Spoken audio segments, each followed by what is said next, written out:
क्या total knee replacement surgery का भी रिवीजन होता है? क्या हमारे को फर्स्ट सर्जरी करने के बाद सेकंड सर्जरी भी करनी पड़ सकती है? Let's understand this question in today's video. Hello friends, I am doctor Pankaj Valecha and I am a hip and knee replacement surgeon in New Delhi, India. Knee replacement surgery को जब पहले किया जाता था तो कोशिश ये होती थी कि पेशेंट 60, 65 या 70 ईयर्स की एज में हो और एक नी रिप्लेसमेंट सर्जरी 15 से 20 साल तक लास्ट करती है। तो ये थॉट प्रोसेस होता था कि वो एक ही सर्जरी के अंदर पेशेंट को अपनी लाइफ कंफर्टेबली वो निकाल पाए और दूसरी सर्जरी की जरूरत ना पड़े। This is when the knee replacement surgery started. लेकिन टाइम के साथ साथ दो चीजें चेंज हुई। एक तो लॉन्जेविटी बढ़ गई, यानी कि लाइफ एक्सपेक्टेंसी बढ़ गई। एक एवरेज लाइफ एक्सपेक्टेंसी जो 65 और 70 के बीच में होती थी वो बहुत सारी कंट्रीज के अंदर 75 एंड अबव हो गई है। और उन लोगों के लिए जिनको अच्छी हेल्थ फैसिलिटीज अवेलेबल है, मेडिकल फैसिलिटीज अवेलेबल है, ये और भी ज्यादा है। मतलब ये हुआ कि अगर हमने 55-60 में भी नी रिप्लेसमेंट किया तो मोस्ट लाइकली उस पेशेंट को 15 से 20 साल के बाद रिवीजन नी रिप्लेसमेंट की जरूरत पड़ेगी, क्योंकि तब भी वो एक एक्टिव लाइफस्टाइल जी रहे होंगे। मेरे पास ऐसे 75-80 ईयर्स के बहुत लोग आते हैं जिनको देख के पता भी नहीं लगता कि वो 75 ईयर्स के होंगे, because they look so young, because they are maintaining good health. Now at the same time ये लोग एक्टिव भी हैं, गोल्फ खेल रहे हैं या अपने डेली रूटीन में अपने बिजनेस पे जा रहे हैं, ट्रैवल कर रहे हैं, सीनियर सिटीजन क्लब्स के साथ ट्रैवल कर रहे हैं। तो रिवीजन नी रिप्लेसमेंट सर्जरी एक बड़ा इंपॉर्टेंट कंपोनेंट है जिसको अंडरस्टैंड करना जरूरी है। दूसरा एस्पेक्ट जो चेंज हो गया वो ये कि एज ग्रुप जिसमें नी रिप्लेसमेंट सर्जरी की जरूरत होती है वो यंग पेशेंट्स में भी होने लग गया। और कॉमन इंडिकेशन है रूमेटॉइड आर्थराइटिस, यानी कि घुटना अगर गठिया की वजह से खराब हो जाए, जो कि अर्ली एज में हो सकता है, बिकॉज गठिया 15, 16, 17 साल की उम्र से भी शुरू हो सकता है। और अगर उसका प्रॉपर ट्रीटमेंट ना लिया जाए, या क्योंकि ट्रीटमेंट लाइफ लॉन्ग चलता है तो कभी कभी पेशेंट्स बीच में दुखी भी हो जाते हैं कि अरे ये सारी जिंदगी दवाई नहीं खा सकता मैं। तो बीच में दवाई छूट जाने से भी जॉइंट कभी कभी डैमेज हो जाता है। अगर वो स्पेस लंबा हो जाए, वो दवाई छोड़ने का टाइम लंबा हो जाए, तो कभी कभी हमें 40-45 की उम्र में भी नी रिप्लेसमेंट सर्जरी करनी पड़ती है। और अगर ऐसा होता है तो हमें ऐसा इम्प्लांट चाहिए जो लंबे समय तक चले, और डेफिनेटली रिवीजन नी रिप्लेसमेंट भी चाहिए।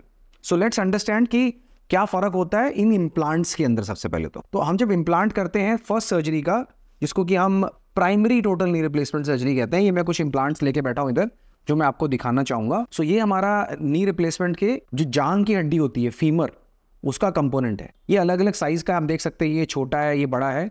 और एक और फर्क है इनके अंदर। प्राइमरी सर्जरी के अंदर दो तरह के इम्प्लांट यूज होते हैं। एक होता है जिसमें कि लिगामेंट को कट किया जाता है, दूसरा होता है जिसमें लिगामेंट को सेव किया जाता है। ये वो इम्प्लांट है जिसके अंदर ये आपको मेटल का बार दिख रहा है, ये जिसके अंदर आपको एक बॉक्स दिख रहा है, ये इम्प्लांट है जिसमें लिगामेंट को कट किया जाता है और उस लिगामेंट को ये वाला पार्ट रिप्लेस करता है। दूसरा जिसमें लिगामेंट को हम सेव करते हैं, कट नहीं करते, उसके अंदर आप देख रहे हैं ये वाला थर्ड पार्ट नहीं है। तो इसको मेडिकल भाषा में हम CR नहीं बोलते हैं, उसको PS नहीं बोलते हैं। ये दोनों प्राइमरी नी रिप्लेसमेंट यानी कि फर्स्ट नी रिप्लेसमेंट में यूज होते हैं। जब हम रिवीजन करने जाते हैं तो हमें अलग तरह के इम्प्लांट चाहिए होते हैं, जिनके अंदर की ये जो बॉक्स हम बनाते हैं ये बहुत डीप होता है। ये देख रहे हैं आप इम्प्लांट मेरे हाथ में, ये रिवीजन का इम्प्लांट है, रिवीजन का थाई बोन का इम्प्लांट है। सो जैसा कि आप लोग को पता है कि नी रिप्लेसमेंट के अंदर 3 पार्ट्स होते हैं। एक पार्ट होता है जो कि थाई बोन, जांघ की हड्डी में लगता है ऊपर, इसको फीमर इस बोन का नाम है, इसलिए इसको फीमोरल कंपोनेंट कहते हैं। जो पार्ट नीचे लगता है इसको, ये लेग की बोन का नाम टिबिया है, इसलिए इसको टिबियल कंपोनेंट कहते हैं। और इस टिबियल कंपोनेंट के अंदर एक स्पेशल तरह का प्लास्टिक हम लगाते हैं जो हमारी घुटने की गद्दी को यानी कि मेनिस्कस को रिप्लेस करता है और इसमें लॉक हो जाता है, इसको इंसर्ट बोलते हैं। तो ये हमारा नी रिप्लेसमेंट का पार्ट होता है, प्राइमरी नी रिप्लेसमेंट का। इस मॉडल के अंदर मैंने क्या दिखाया कि पीछे हमारे पास ये वाला मेटल का बार है जैसा कि इसमें था, इसको हम पोस्टीरियर स्टेबलाइज्ड या PS नहीं बोलते हैं, जिसके अंदर लिगामेंट को कट किया जाता है। और दूसरा होता है जिसके अंदर ये वाला पार्ट नहीं होता पीछे, तो इसको हम CR नहीं बोलते हैं। ये दोनों के रिजल्ट लॉन्ग टर्म बहुत अच्छे हैं और सर्जन्स चॉइस होती है, आपकी कंडीशन भी डिसाइड करती है कि आपका लिगामेंट आपके घुटने के अंदर ओरिजिनली इंटैक्ट भी है कि नहीं है, उसके हिसाब से डिसीजन होता है। Most commonly used is PS नहीं। अब आ जाते हैं रिवीजन इम्प्लांट पे। तो रिवीजन इम्प्लांट का जो बॉक्स होता है ये बहुत गहरा होता है, क्योंकि इसमें ज़्यादा बोन को कट करना पड़ता है। और इसके जो पार्ट्स होते हैं, इसमें जो ये प्लास्टिक का पोस्ट होता है ये भी ऊंचा होता है, क्योंकि इसको स्टेबिलिटी देने के लिए स्पेशल तरह का फीमर का पार्ट, स्पेशल तरह का टिबिया और स्पेशल तरह का प्लास्टिक होता है। अगर मैं आपको और इसके जरिए दिखाऊं तो आप ये देख सकते हैं कि इसके अंदर ये जो हमारा पोस्ट है, ये जो हमारा प्लास्टिक का इंसर्ट था, इसमें जो ये जो पिलर है ये लंबा होता है, और जो हमारी प्राइमरी सर्जरी का इम्प्लांट होता है उसमें ये पिलर छोटा होता है। डिफरेंस साफ पता लग रहा होगा।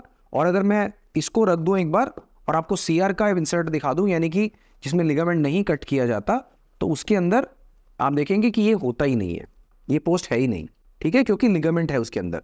जब लिगामेंट कट हुआ तो उसके लिए पोस्ट चाहिए, और जब रिवीजन हुआ तो उसके लिए और भी लंबा पोस्ट चाहिए। ओके, सो रिवीजन के प्लास्टिक का भी शेप अलग होता है, रिवीजन के फीमर के कंपोनेंट का भी शेप अलग होता है, और रिवीजन की टिबिया का भी शेप अलग होता है। अब हम अगर सिंपल रिवीजन सर्जरी कर रहे हैं तो ये इम्प्लांट से हमारा काम हो जाता है, पर कभी कभी हमें एडिशनली थाई बोन में और लेग बोन के अंदर स्टेम्स लगाने पड़ते हैं, जिनको कि स्टेम एक्सटेंशंस कहा जाता है, जो कि टिबिया में भी लग सकता है और ऊपर फीमर में भी लग सकता है। और ये डिपेंड करता है कि हमें आपकी बोन में कितना डैमेज मिला और हमें स्टेबिलिटी के लिए स्टेम डालना है कि नहीं। तो ये तो हो गया बात इन इम्प्लांट्स के बारे में जो कि हम रिवीजन सर्जरी में यूज करते हैं। दूसरा क्वेश्चन आता है कि how painful is revision knee replacement surgery. Now primary surgery से ज़्यादा पेनफुल होती है। हालांकि हम जब सर्जरी करते हैं तो एपिड्यूरल एनेस्थीसिया लगाया जाता है, जिससे कि 2 दिन तक आपको अपनी लेग्स के अंदर बहुत ज़्यादा पेन फील नहीं होता। लेकिन फिर भी जब उस दवाई को हम बंद करते हैं, क्योंकि रिवीजन नी रिप्लेसमेंट में कट थोड़ा लंबा लगता है, क्योंकि उसके अंदर रिकंस्ट्रक्शन ज़्यादा होती है, क्योंकि उसके अंदर टिश्यू डाइसेक्शन ज़्यादा होती है, मतलब बोन को क्लियर करके पुराना इम्प्लांट निकाल के नया इम्प्लांट डालने में वक्त भी ज़्यादा लगता है, तो उसकी वजह से ये प्राइमरी नी रिप्लेसमेंट सर्जरी से थोड़ी ज़्यादा पेनफुल होती है।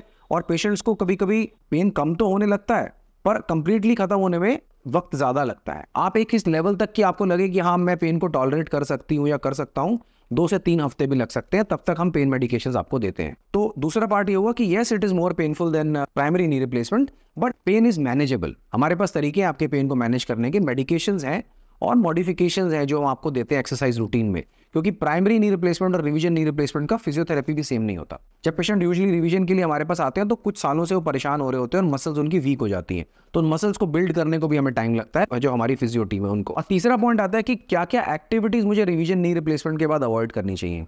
तो सबसे पहले तो रिवीजन नी रिप्लेसमेंट के पेशेंट को ये समझना है कि इसकी रिकवरी आपकी प्राइमरी सर्जरी जैसी नहीं है। अगर आप प्राइमरी सर्जरी में जो आपने सीखा, कैसे फिजियो करनी है, कैसे एक्सरसाइज करनी है, आप सोचते हो कि वैसे मैं खुद ही कर लूँ, तो मुश्किल हो सकता है। आपको स्पेशलाइज गाइडेंस की ज़रूरत पड़ेगी इसमें। जैसे कि हम प्राइमरी सर्जरी के बाद नी का पट्टा या लॉन्ग नी ब्रेस नहीं लगाते हैं, जबकि रिवीजन सर्जरी के बाद कॉमनली हम इसको यूज़ करते हैं, क्योंकि लिगामेंट्स कमज़ोर होते हैं, मसल्स कमज़ोर होती है, बोन कमज़ोर होती है। नंबर 2, आपको रिवीजन सर्जरी के बाद थोड़ा सा एक्सटेंडेड पीरियड के लिए वॉकर लेके चलना पड़ सकता है। नॉर्मली हम प्राइमरी नी रिप्लेसमेंट के बाद 1 या 2 हफ्ते में वॉकर हटवा देते हैं, जबकि रिवीजन सर्जरी में हो सकता है 4 या 6 हफ्ते भी यूज़ करना पड़े। और तीसरी इंपॉर्टेंट बात है कि पूरा वेट आपको अपने पैर पे कब डालना है, ये अपनी सर्जन की एडवाइस के बिना नहीं करना है। प्राइमरी नी रिप्लेसमेंट सर्जरी में हम पेशेंट को शुरू से ही पूरा वेट डालने को बोलते हैं, जबकि रिवीजन नी रिप्लेसमेंट सर्जरी में हो सकता है कि शुरू में आपको वेट ना डालने दिया जाए या आपको पार्शियल वेट बेयर करने को बोला जाए, और 4 से 6 हफ्ते में जब थोड़ा सा इम्प्लांट अपनी जो बोन हमने डाली उसमें जो रिकंस्ट्रक्शन किया वो जब आपस में बोन के साथ यूनाइट होना शुरू हो गया, तब हम आपको फुल वेट बेयरिंग अलाउ करें। इस वीडियो में मैं ये 3 पॉइंट्स ही कवर करूंगा, और मेरे फर्दर जो वीडियोस आएंगे उसमें मैं रिवीजन नी रिप्लेसमेंट के बारे में आपको और भी जानकारी दूंगा। आई होप ये 3 पॉइंट आपको क्लियर हुए होंगे and it will help you और somebody who is recovering from a revision knee replacement surgery. If you have any more doubts about revision TKR, drop your question in the comment section and I'll get back to you. Thank you so much for watching.